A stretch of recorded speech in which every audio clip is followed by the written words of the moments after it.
Growing up with a disability can often cause many challenges.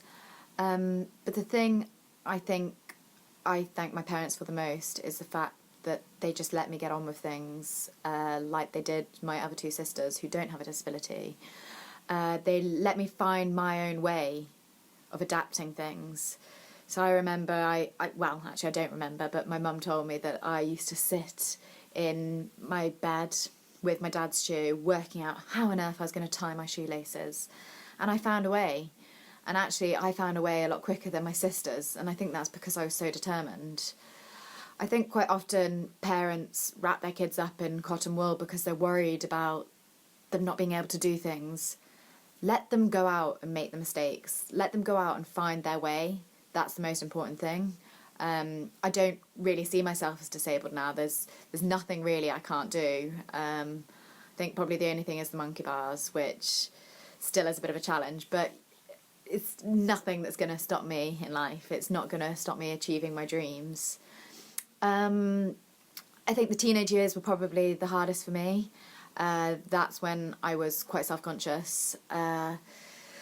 Boys start coming into the picture and you're worried about what they're going to think about you. Are they going to like you? And there's girls that got 2 arms and 2 legs. Why would they choose you? And I think it was actually going to Athens, my first Paralympic Games, and being surrounded by people with so many different disabilities and realising that actually these people were so happy, so confident with their disability and didn't care what other people thought, that I realised actually if people don't like me for who I am, then they're really not worth knowing.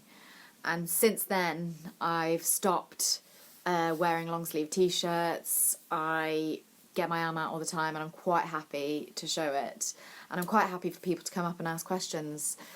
Curiosity is a big thing, but you've just got to accept that actually you'd rather that than people just murmur behind their breaths and not ask the questions. And I just think it's important that when people do ask questions that you give them the answers. Otherwise we're going to grow up in a society where people are too embarrassed about disabilities.